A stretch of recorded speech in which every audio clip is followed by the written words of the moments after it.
दिल्ली के पूर्व सीएम अरविंद केजरीवाल ने योजना पर योजना लाकर झड़ी लगा दी है। सबसे पहले महिला सम्मान निधि योजना, उसके बाद सीनियर सिटीजन योजना, अंबेडकर सम्मान योजना, अब पुजारी ग्रंथि योजना चर्चा का विषय बना हुआ है। हमारे साथ मौजूद हैं छतरपुर विधानसभा में मौजूद हूँ। यहाँ पर आपको बता दें कि हिमालय कॉलोनी में हूँ। यहाँ के JBTS गार्डन्स जो है वहाँ पे, जहाँ के प्रधान जी यहाँ हमारे साथ प्रेसिडेंट साहब मौजूद हैं, इनसे बातचीत करेंगे। क्या कहिएगा, अरविंद केजरीवाल जी के योजना धड़ाधड़ आ रहा है। ये सब सिर्फ झूठ और कोरा झूठ, उसके अलावा कुछ नहीं है। पिछले 10 साल से मौलवियों को ये पैसे देते रहे और आज इन्हें पुजारी और ग्रंथी नज़र आ रहे हैं। और यह सब इन्हें नज़र इसलिए आ रहे हैं कि हिंदू एकजुट होता जा रहा है।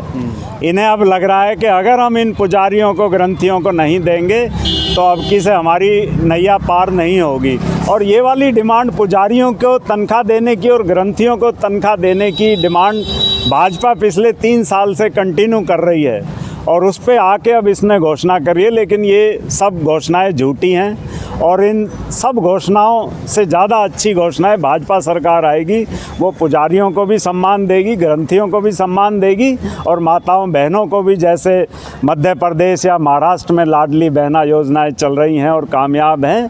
वहाँ हर एक तारीख फिक्स है कि उसमें पैसा ट्रांसफ़र हो जाता है। वहाँ झूठे वादे भाजपा ने कोई भी नहीं किया है, इसलिए वो कई बार चुन के दोबारा सरकार बनाई है भाजपा ने। और दिल्ली के लोग भी अब योजना बुला रहे हैं, महिला सम्मान योजना, सीनियर सिटीजन योजना, इसके अलावा पुजारी ग्रंथि योजना। तो इसमें क्या दिक्कत है?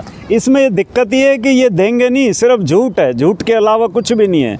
ये लोगों को बरगलाया जा रहा है, माताओं बहनों को सिर्फ आश्वासन दिए जा रहे हैं।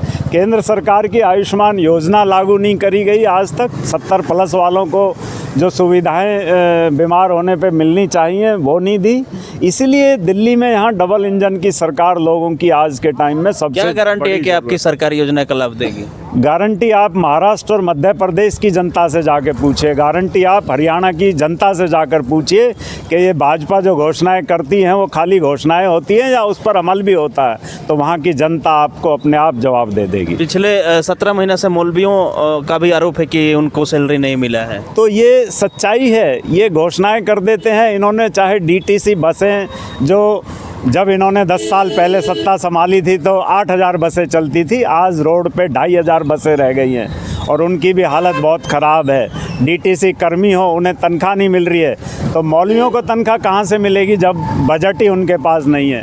फंड सारा लूट मार और भ्रष्टाचार की भेंट चढ़ चुका है। कोई भी डिपार्टमेंट देख लो, चाहे जल बोर्ड हो, वहाँ तनख्वाह देने के पैसे नहीं हैं। DTC हो, वहाँ मुफ्त में बहनों को यात्रा तो करवा रहे हैं, लेकिन DTC बसें जहाँ महिलाएं खड़ी होती हैं वहाँ ड्राइवर बस रोकते नहीं हैं। केजरीवाल कह रहे हैं कि हमारी योजना से बीजेपी घबरा गई है। नहीं, घबरा तो केजरीवाल रहे हैं। वो इसलिए घबरा रहे हैं कि 10 साल में उन्होंने लूट तंत्र मचा रखा था दिल्ली के अंदर, इसलिए वो घबरा रहे हैं।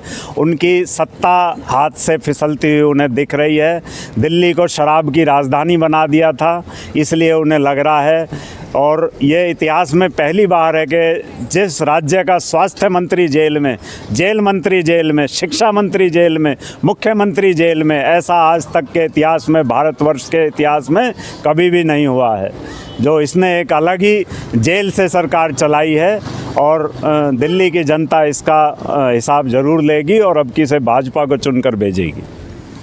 तो ये यहाँ के प्रधान जो हमारे साथ बातचीत कर रहे थे। बहरहाल चुनाव में किसकी जीत किसकी हार होगी ये तो वक्त बताएगा। बने रहिए हमारे चैनल के साथ। जय हिंद।